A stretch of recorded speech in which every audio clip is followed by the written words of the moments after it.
Colors with Quality Crafts, and today I want to share with you how I get images into the software of Silhouette Studio and then how I cut it out so that I can add it to my card.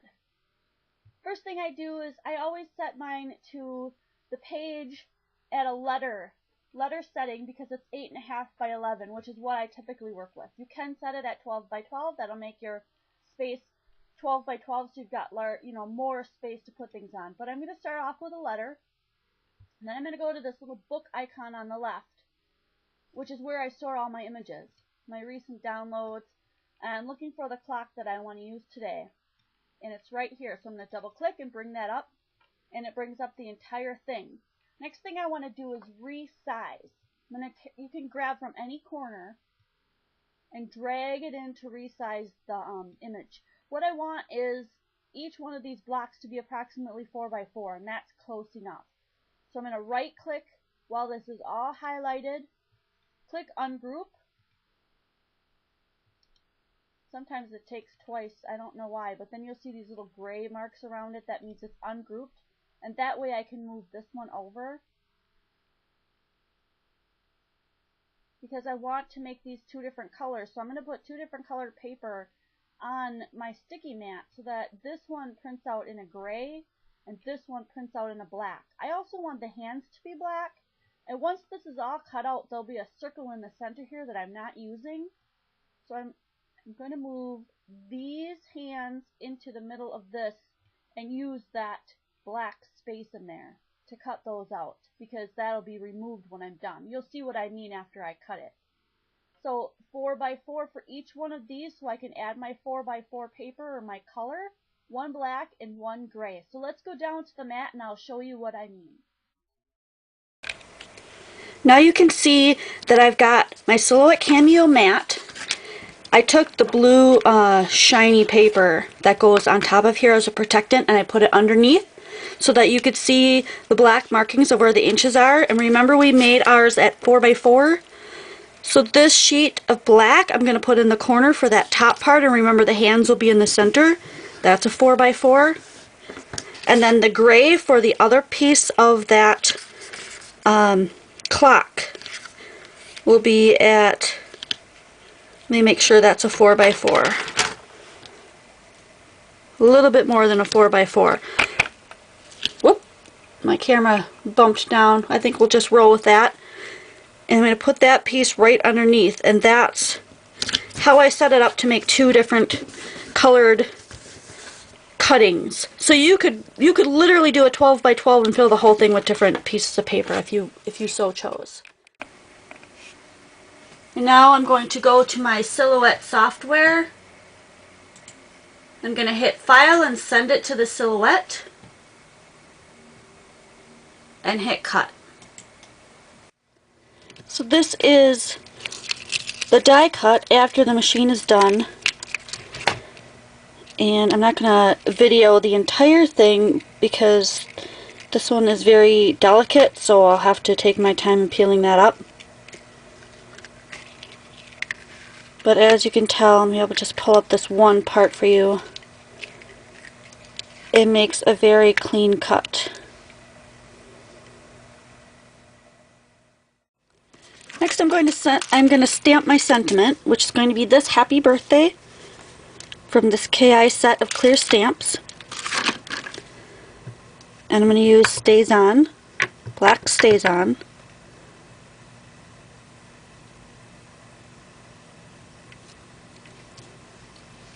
And I find if you wipe these acrylic stamps right away, all the Stays On will come off immediately.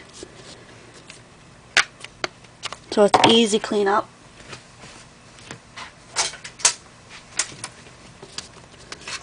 I'm going to cut this in a strip because I want to make it a little banner that goes across.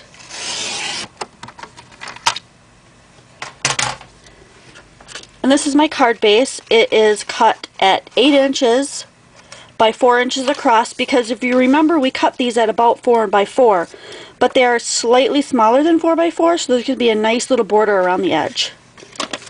I'm going to take my Aleene's Original Tacky Glue and I'm going to put a little bit here and there around the back side of that, just so that I get a good adherence when I put this down.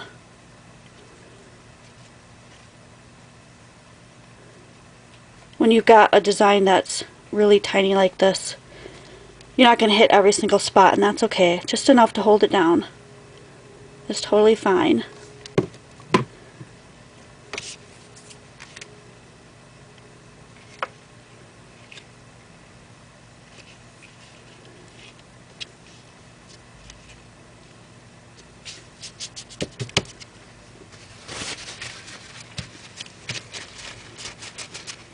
I'm just patting this down with a dry towel in case there's a little bit of glue that pops out the edges.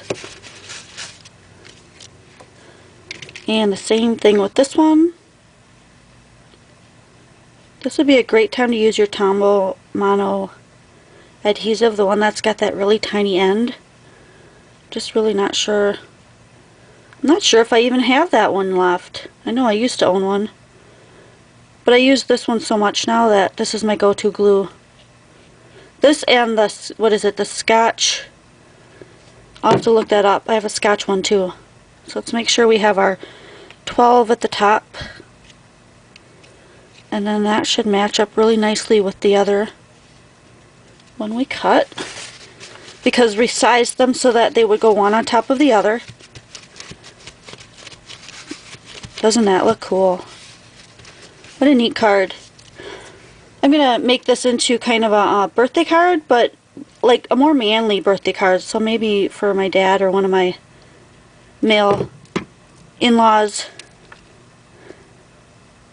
And you can put these wherever you want. I think I'm going to center it right in the middle there so you can see it.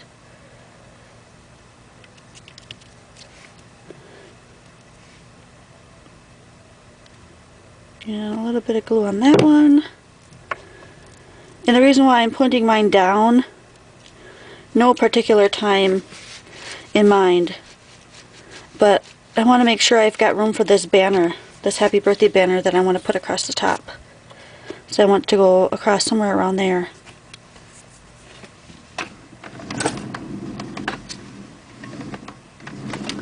And I'm missing my scissors. Where'd they go off to? Okay. I've seen this in a bajillion different videos. But if you've got a straight end and you want one of those banner ends, you just clip it right down the center and then have the two corners meet there. It's the quickest way to do it. You've got your banner. I'm not real happy with there being a lot of space on the bottom. I'm going to cut that off a little.